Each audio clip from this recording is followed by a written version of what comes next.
Just placed the heat shield on. This heat shield is the original one. Had to do some welding repairs on it. Had quite a bit of rust and corrosion from the heat cycling. But I think it'll hold up. Put some high temperature paint on it to protect it against more future corrosion. It should hold up. Put the O2 sensor in, the forward one.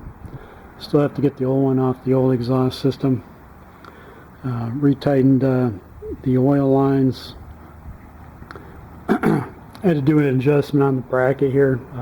These didn't want to line up, so I just gave up and slotted the hole in the turbo side bracket to get the bolted connection through. And now I'm going to set the wastegate actuator preload. So shifting underneath, here we have new TiAL wastegate actuator, and I'm going to put 4 turns of preload on this screw here. That's the flapper valve for the wastegate that's inside the turbo housing. And the idea there is to put enough tension on that to hold it shut under boost. My bench testing I did with the pressure gauge showed I needed 4 turns on this to have it initiate opening the flapper valve at 1 bar manifold pressure.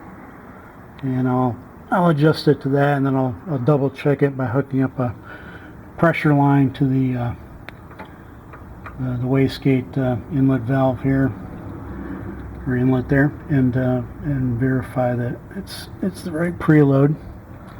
Then I'll hook up the manifold pressure line back onto the unit there. So everything else has been torqued down here. I got the headers torqued, all the exhaust catalytic converter connections at full torque. I've got the turbo clocking optimized. I loosened these all up and retightened them, let everything self-center in position. I think I got everything lined up really nice by letting the car self-align it. And I've retorqued the oil reservoir on the bottom of the turbo also. And still need to load the vehicle with oil when I get done with everything there.